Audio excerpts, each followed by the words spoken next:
Hello, everyone, and welcome to the latest edition of Women in Healthcare podcast, hosted with MGMA. I am Adrienne Lloyd, and I'm excited to be here today with Jill Arena, and really just excited to share. Jill is the CEO of Health ePractices and leads its operations. She is a nationally recognized expert in medical practice finance and operations, as well as revenue cycle management and leadership development. She's a serial entrepreneur, which I love, and has co-founded several different entities and is a frequent speaker and convener in the medical community. And if you've been to a MGMA conference in the last few years, you've probably seen her on the stage or seen her at in one of the exhibitor booths, but just has a wealth of knowledge.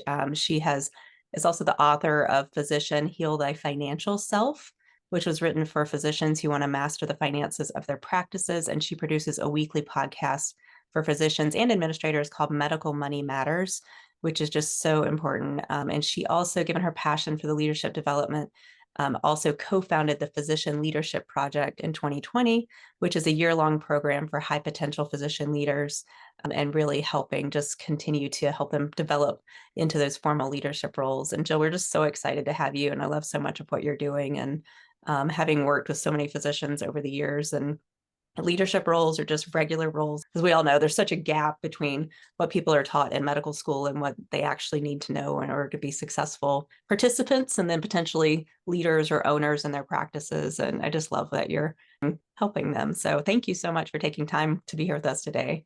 Thank you. Thanks for inviting me. I'm excited about the conversation. Me too. And tell us too, tell us where you're based and what's one thing that you love to do for fun Ooh, when you're not well, doing all of these based, entrepreneurial adventures. yeah, based in beautiful Portland, Oregon. And one thing I love to do for fun, I love to visit the Oregon coast. And so now I'm going to out the Oregon coast. It's beautiful. It's a little colder than the California coast, but equally beautiful. And my daughter and our crazy Labradoodle like to go and run on the beach. So, Oh, I love that. I yeah. love that. So kind of diving in, first question, many physicians do lack the formal financial training. How have you found or created effective ways to communicate the complex financial concepts to leaders and practice owners? And I know for many of us who've been on the administrator side, really being able to speak the language in a way that connects with them. And how have you found the ability to do that? And what are some suggestions you might have for either side as they're trying to have those conversations? Well, I trained in accounting and finance. So before I came into healthcare 33 years ago, I actually worked as an auditor for one of the large public accounting firms. So finance and numbers is sort of my comfort zone, right? That's where I go back to when I have any kind of question or I want to analyze a purchase or a strategic decision. I go to the numbers. I have found literally in about the last 4 or 5 years in getting started with the Physician Leadership Project, where, as you mentioned in the introduction, we get these high potential physician leaders in. We spend a year with them, really honing those skills. And as you can imagine, out of 11 sessions across the year, two of those we dedicate to finance. And at the beginning of the first one, we close the door and we say, "Hey, it's Vegas in here. So what's said in here stays here. And let's Yeah. now make a list of all the finance topics that you've heard and that you'd like to find. You don't understand what they mean." And Yeah. then my job is to hold a straight face while they make a really big list of things. So that's really been my learning in the last 5 years is for the prior, whatever that is, 28 years of my career, I was wandering around as a finance and operations professional spouting off all kinds of things in board meetings about return on investment calculations and budget to actual variances, just assuming that all these intelligent, well educated people sitting with me understood everything I was saying. And there was a lot of nodding and smiling. And I imagine our listeners probably get a lot of that in their board meetings. And what I've learned coming through the Physician Leadership Project work is we don't teach accounting and finance in medical school. That is not a part of the medical school curriculum today. That's probably a project for my retirement, right? Is to go and Yeah. infiltrate the medical education system. Let me know if I can help. That sounds great. Absolutely, I'd have a lot of Yeah, co-conspirators, I think, but I it think so really too. do. We really do a disservice to our physicians, right? Yeah, We put them through all this amazing clinical training, and we give them all these great tools for yeah, diagnostics and pharmaceuticals, and we teach them nothing about yeah, profit and loss statements or analyzing any kind of big strategic purchase or any of that. So understanding that now at this stage in my career, it's Yeah, kind of one of these moments, like, oh, I've been running around and spouting off all kinds of things that it hasn't really been helpful. Um, right. the other piece of that to share with your audience is what I've learned in having deeper conversations with physicians about this is that they're the medical schools by and large have what I call a knowledge shame culture. And that means, as the physician or the physician in training, you're expected to have the knowledge. And Yeah, if you don't, you just keep your head down and you pretend, or you just hope that they don't call on you mm, because the attending is going to be all over you if you don't have the right, answers. So that coming through that and learning how to function in that kind of an environment doesn't lend itself really well to having the confidence to stop and say, hey, can you explain what you mean by budget variance? right, They don't come out of medical school with that knowledge or the skill set really right. to communicate, and it requires some courage, right, to put your hand up in the air and say, Yes. I don't know. Well, and it's a lot of, I mean, I know I've interviewed and hired a lot of physicians over the years, and in talking to them, especially if they're new out of fellowship or residency, and they're trying to compare an offer maybe that they already have with one that we're giving them, and they're giving me, I'm like, well, tell me as much as you're willing to share. And they're saying like, well, I'm going to get X% after overhead, and I'm like, well, did they talk about what's in the overhead? And it's like, no, and I'm like, I can hide a lot in overhead. You sure can. So just here's some questions, whether you choose a job with us or you choose a job with someone else, you might want to ask like to really kind of dive into what does that look like and what would you have the ability to influence and control at an individual provider level. And then obviously, I work with a lot of physician owners of smaller big groups too, and it's similar, and they hire managers and administrators. And I truly believe 80, 90, 95, 99% of us are in it for the right reasons, trying to do the right thing. But if you don't have the answers to these questions, you can end up in situations that none of us want to be in. And Yeah. I'm Oh, sure you've had that experience too. the the embezzlement statistics are staggering in I medical know. practices. I mean, I think that MGMA's current statistic is 83% of medical groups. So I like to say, if you're a physician and you're out to for drinks with four friends, only one of you has not been embezzled at some point. It's just crazy. And those are 83%. Those are the ones we know about. The really Right. talented ones do it and move on, and you never know. And I So, think there's a culture, which is so shocking. And then there's a culture, and I completely understand this when you're building your practice and you're starting small, you want to hire people that you feel like you can trust, you can kind of build this family for better or for worse environment, but at least you become close to them and then you want to trust them. And if you don't have the answers to those questions or know what to look at or trends to dive into, it can be a slippery slope. One of the things you mentioned too, one of the things that came to mind is having been in leadership roles and having to say no to provider requests on something like extra staff or new capital equipment or those kinds of things can always be tricky. And so, talk a little bit about the importance of financial transparency within healthcare organizations and some specific examples that how you've implemented this and the impact it's had. Because I know that's something that, yeah, I've kind of wrestled with. How much and do you share and when and all of those things? oh, absolutely. Well, I tend to be a fan of 100% transparency amongst the owners at a minimum, right? Yeah, So the partners in the practice. And anytime we go into a practice and there's not that transparency, at least with the owners, I start having lots of questions and sort of harkening back to our embezzlement conversation. Like, is there something odd going on here? Why aren't you willing as the finance person or the managing partner? Why aren't you willing to share? So I much prefer those environments where it's open. I've even been a proponent of sharing the financials at a high level with everyone in the practice yeah, and spending some time educating everybody about how this looks. If I you look agree. at any practice, mostly, private practice specifically and primary care specifically, the margins are so thin in those practices, meaning there's so little money left over. Um, Yeah, really can help you as a leader from my perspective when everyone understands how little money is left over at the end of the month or the end of the year. um, yeah, that puts us, and where I like to be with financial discussions, especially when there's not going to be enough for all of the assets perhaps that the physicians want to purchase. Somebody wants a sparkly new C-arm or something, and laser, yeah, I try hard not to say no because that's uncomfortable, I know. but really kind of help just lead them to the answer, like, and with anything, when you have a fixed pie, right? It's just a choice. It's like, well, you can have the $120,000 C arm, and that means all 10 partners need to take a $12,000 pay cut. Are you ready?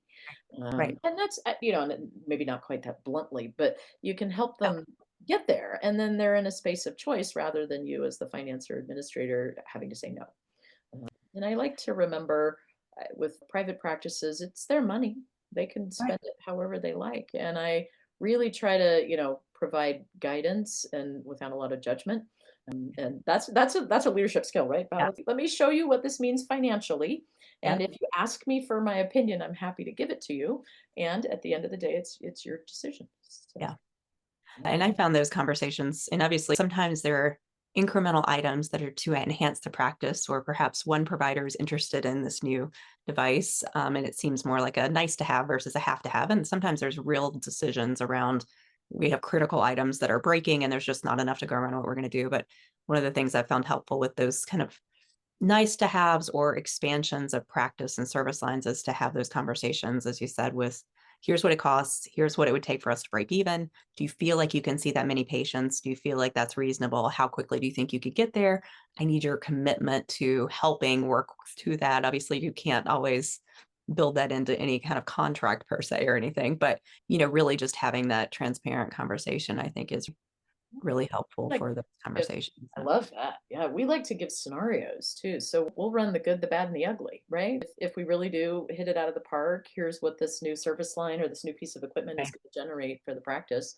And if growth is a little slower than expected, then here's the cost that we're going Yeah. to have to bear. And if you really don't have the volume that you expect, then here's the expense you're going to have to Right. bear. Looking upstream and downstream of X percentage of patients tend to have this procedure, but new patients versus returns, are you going to add new patients to your practice to actually bring those volumes in, or those kinds of things I think are really, really Ah, helpful too. we see physicians sometimes wanting to look at things that are a little bit more, they may or may not have a positive return on investment, Sure. which is fine. Yeah. Um, but I always want physicians armed with that information. Like, if you go ahead and provide this service, it really just amounts to convenience for your patients. And that might be enough for you to say, yes, Yeah. we'll incur the expense. So, Yeah. but I love having those conversations and try to really get everybody as much information as possible so Yeah. that they can make a really informed choice. Right. And I think too, anchoring into the why and translating it both from the administrator side, the finance side, to the physicians of how this is going to help benefit the patients, the practice, the team, whatever the case may be, is really, really key.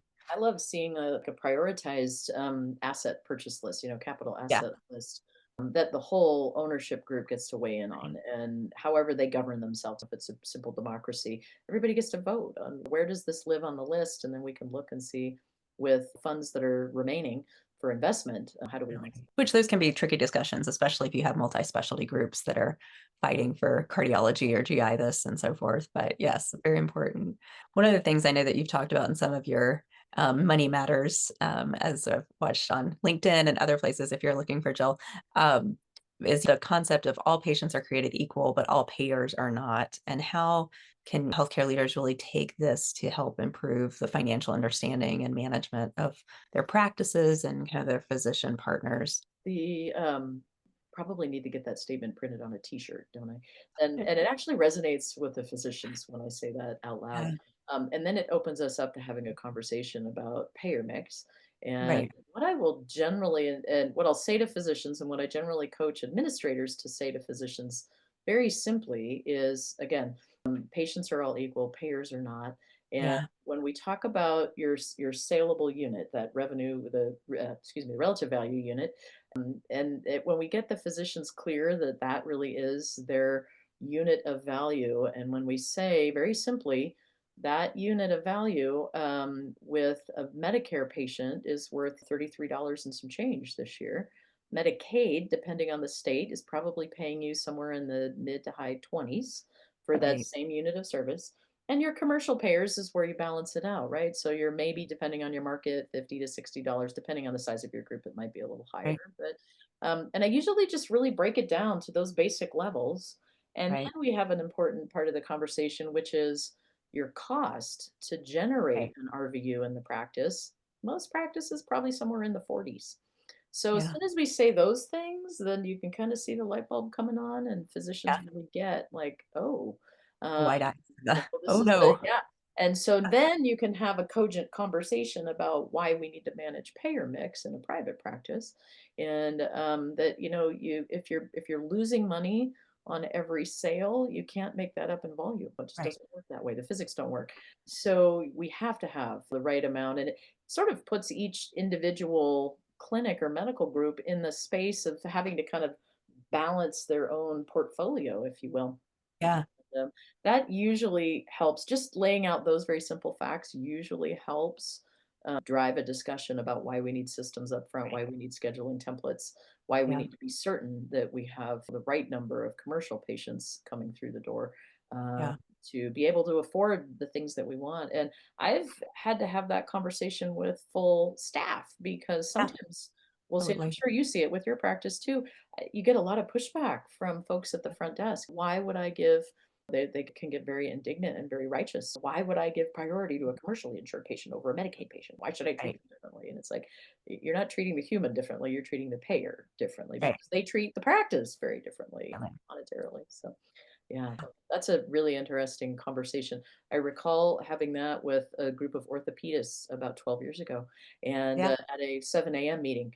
And I could just sort of see their eyes getting bigger and bigger. And they had asked me why their revenue had been falling over the last 18 months. And when I went and looked at their financial reports, it was Yeah. a 10-year trend, not an 18-month Keep trend. that trend. And it was really their zip code. Their zip code was becoming far heavier Medicaid.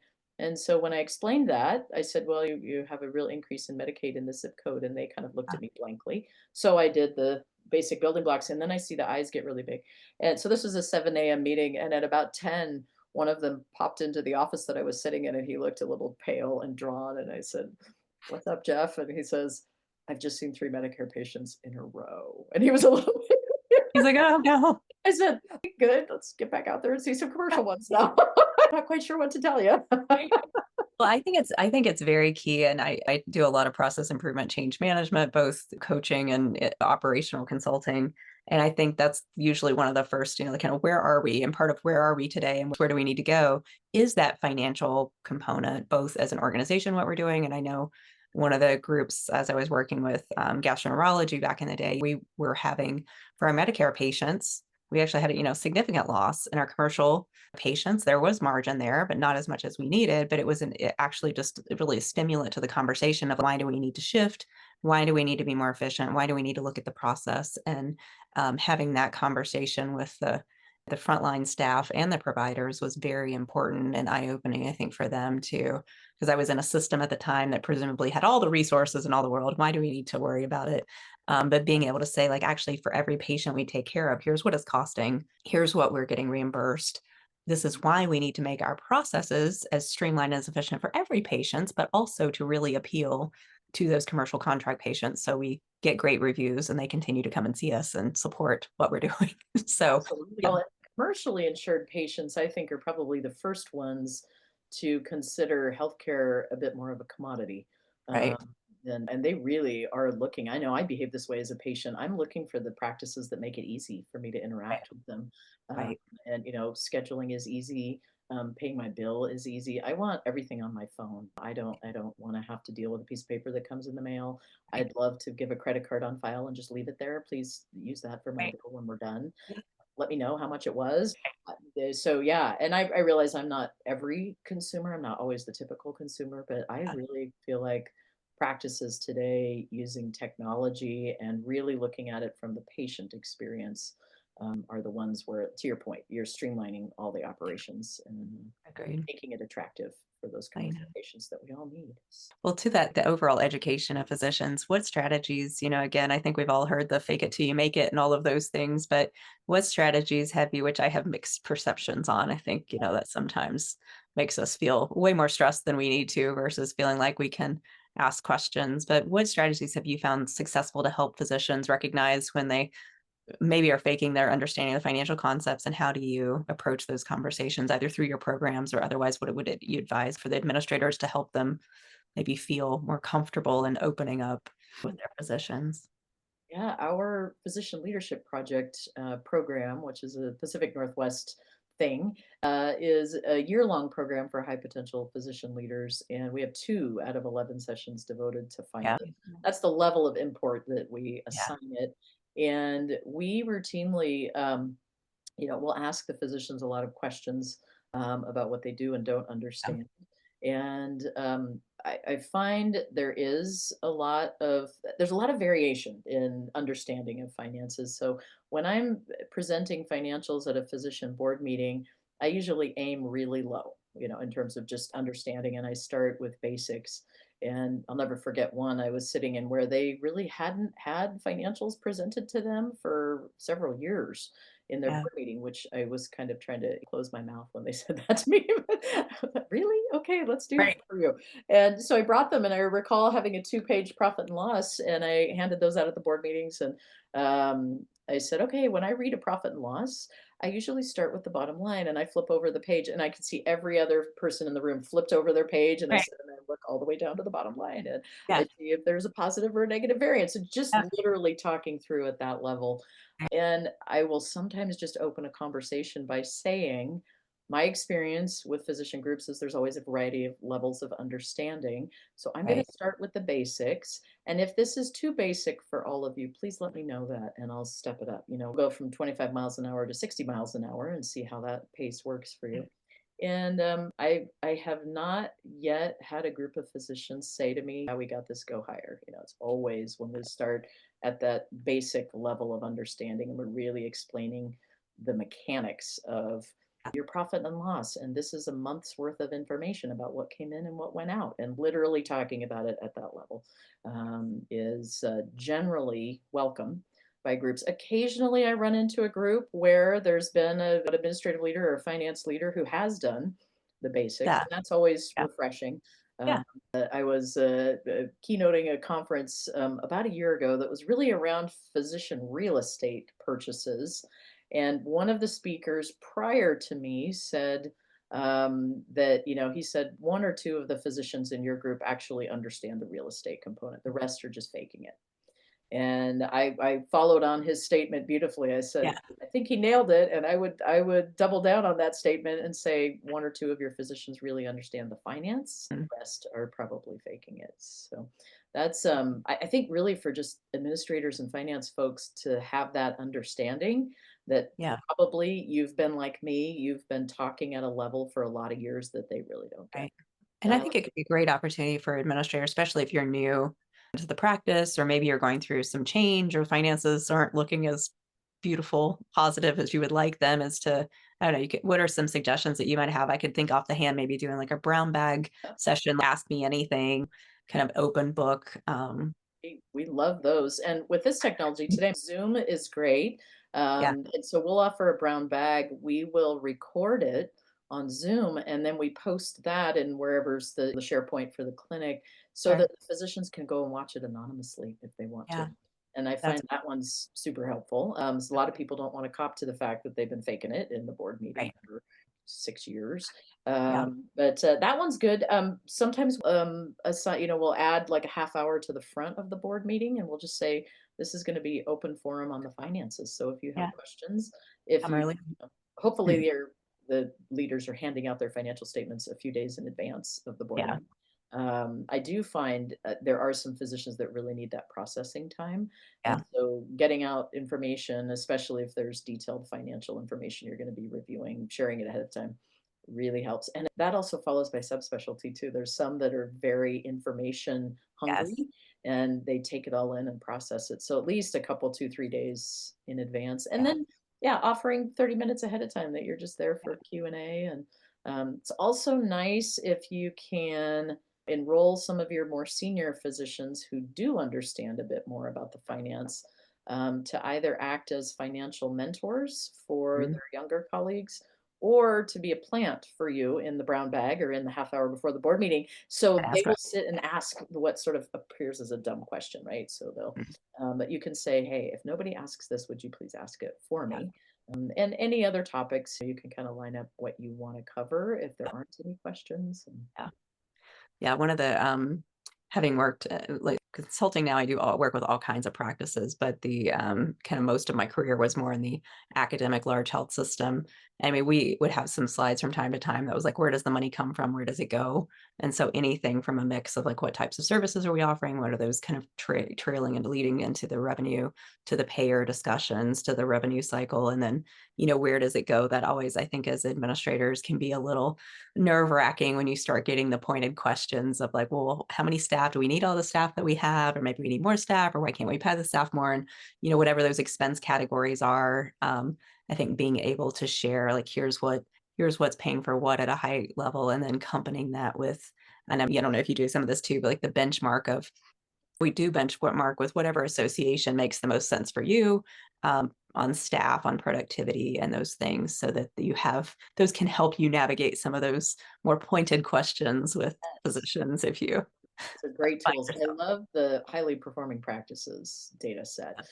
That one is fun to point to and to talk a little bit about when we talk about staffing ratios, where I traditionally we've sort of been in this 3-to-1 world, and then we look at the highly performing practices, and they're more like 5-to-1 or 6-to-1, Right. and having the conversations with the physicians about the why of that, Yeah. and really talking about working practicing at the top of your license, and really delegating and pushing down all of the work that doesn't Right. require a physician. And as I like to say to them, you should spend, and the same is true for executives too, right? As you move through your career, you should spend most of your day talking and signing your name, and that's pretty much all you should do. And obviously, if you're seeing patients, you might be doing, some Right. physical Of course. exam or procedures, but always, always being at the top of your licensure. And if you looked across physician groups, obviously there's variation in every area of practice, as there is in all of healthcare, and as there is in all of business, really. There's, but how have you found ways to kind of use the data and to drive the productive discussions with providers or just practices at the high level? One of the things I learned early in my career is physicians, by and large, are a competitive bunch. And so that is So beautiful. That truer is words ever beautiful. spoken. Yeah. Yeah, that is beautiful fuel for your leadership when you're wanting to Right. affect change in a group. If you can just harness the competitive nature Yeah. um, of the physicians, that is gold right there. Many of us as leaders probably the same. I guess we Yeah, are no different, but same is true. Same is true for, yeah, high performing executives too. But we want to win. Yeah. I have many times, and this is a bit of culture development within the group, but many times I have just posted or shared amongst all the physicians performance on any metric Yeah. by physician, and in those who are not accustomed to that kind of data sharing, we might start by blinding them, Dr. A, Dr. B, Dr. C, and just letting them know which one they are. That will spark the competitive nature. I much prefer moving groups through that part of their cultural development into a space where there's 100% transparency, and it Right. is Dr. Smith performed this way, Dr. Jones performed this way, da da da. And really, that makes your job as a leader so much easier because you don't have to talk much. You just share the data and you wait Yeah. to see what And then happens. you can ask questions like, how do we make this better? Why do we think there's differences? What? Yeah. Right. And if we look at one, first is to get clarity on what the data means. And if it is giving a clear message that one physician is performing more optimally than another or Yeah. than the group, what can we learn from that individual? And, maybe allowing them to provide some training. I've seen this work really powerfully with coding training, having Yeah. physicians, teach other physicians. Here is how I do this. Here's how I set up my visits. Yeah. We had a rear foot and ankle surgery group years ago, and one of the physicians, his per visit value was 1.5 times his colleagues, and so we would literally just put him on stage for most of the meetings where we're talking about coding. And let's talk about it. He was great at accessorizing his visits. That's what I called it. It was, if and again thinking about, are you a commercially insured patient? All right, here we go. And I actually went to see him as a patient, and it was great. He was kind of like, we should probably talk about some orthotics for you. And I kind of nodded, and he said, would you like to get casted for those today? And I kind of nodded. And it was wonderful because it was like this intersection of appropriate clinical Right. medicine, but also convenience for me as the patient. So Yeah.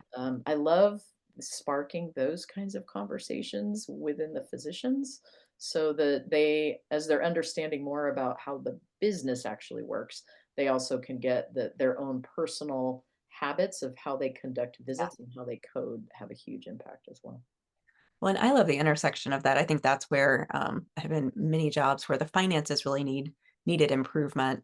And it's like you can't fix finances if operations either aren't or broken or just truly aren't to the level they need to be. And that's a nice intersection of saying like sometimes it's if we can conclude, maybe not completely conclude, but really serve the patient and getting as much of the visit done and getting those extra procedures ordered or even having testing prior to the visit so you can actually give them an answer and a treatment plan, thinking through those pieces versus I think depending on the specialty sometimes or maybe depending on the practice, there's that tendency to, oh, we're just going to do this. And there's some coding and regulatory issues we have to navigate through, obviously. But we're just going to do this piece and then we'll have them come back and we'll have them come back. And ultimately, there's a lot of situations where that's not serving the patients. Again, we may have from a billing perspective, depending on what it is, but having those discussions, I think, really can be helpful. And I love the blinded approach. I've seen that work very well, both with provider, staff level on time starts to length of stays to quality results for procedures, those kinds of things too. I think that's a great place to start if you're not ready to go to the full transparency um, level. But I see it move pretty quickly from the blinded to the full transparency. It usually doesn't take as long as you think it might. So I Ah, think that is well, great. we've seen it drive groups where you think about the distribution, and I'm not a statistical expert, but when you Yeah. can, graph the distribution of the group, and if you can help the group both, sort of narrow the bell curve and make it taller, Yeah. and sort of this, can we reduce variation and can we improve performance? So we're shifting performance to the right, if that's Yeah. the way we want it to go, and we're making that bell curve tighter and taller. Yeah. That for me is the fun, right, of leadership, Yeah. is having those conversations to say, can we learn from the folks that we can identify are performing really optimally? Yeah. What can the rest of us learn from them? Right. That's beautiful. And it really does make the leadership job a lot easier. Yeah. It's a lot less It preach. does. You just sort of put the data up there and you sit back and wait. Yeah. I think data and anything you're trying to do in change management, just gaining momentum, engagement, the more that you can break it down to like, again, this is where we are, here's where we'd like to be. Help me understand how to get there and kind of showing them the information along the way, the easier it's going to be for whether you're a physician leader or a clinical leader, any of those Well, things. when you have alignment and you show up as a leader with the intention of having the medical group and the individual owners and physicians really thrive. Right. And when you always come from that place, I think the physicians get it and they get that you're motivated to be there. Yeah. You have a lot less resistance and a lot more trust. Well, Jill, we could talk all day, but last question. What advice would you give to healthcare leaders, whether physicians or administrators, to really improve the financial IQ of their teams and organizations? I know many of them listening today may have be like, oh, I'd love to go through the programs, but obviously they're not all going to be able to do that. But what do you feel like would be the best place for, as a individual physician or overall as leaders, that they could do to help their teams kind of raise that financial bar? I would just encourage openness and curiosity. Mm, And I love that. probably also trying to come at it, if you're a leader, trying to come at it with zero assumptions about what the physicians do and don't know. And Yeah. even, saying to them, well, I heard a podcast or I read a book, and it seems like perhaps sometimes we talk about these things at a level that physicians don't get. What I Yeah. love to say is it's akin to you as a physician handing me an EKG and asking me to read it. I've got nothing. And here I am handing you a profit and loss and asking you to read that, and you've had no Right. training in how to do that. So Right. I think that kind of, reciprocation and also listening for them and creating an environment where it is safe for them to say, I don't know, or I don't understand Yeah. what you're talking about. That requires some leadership in terms of creating that space, and that requires some courage on their part to be vulnerable with you because that is not how they've been trained. They've been trained to know. Yeah. And when they don't know that, those behaviors come out in all sort of odd ways. So Right. reducing the pressure and really making it an open space to ask questions, as we said earlier, with those kind of brown bags or open forums, or setting up a senior leader to really start asking questions and Yeah. model that behavior so they know it's okay to ask questions, and Yeah. that it's a space of curiosity. No, I love that. I think it's such a the finances, such a core part of vision alignment so that you can move the needle in whatever way you need. Whatever the individual physician or administrator role is, really, it's so important. So, again, thank you for all the work that you're doing, and thank you for taking your time to be here with us today. And we will have the information below with the podcast for you to find Jill, but you can also look for Medical Money Matters podcast that Jill does. And she kind of gives, again, small focus tidbits around different areas or questions that have come forward from physicians and practice leaders. So Jill, thank you so much for being with us today, and hopefully we may see you again. Thanks for having me. Absolutely. Thank you.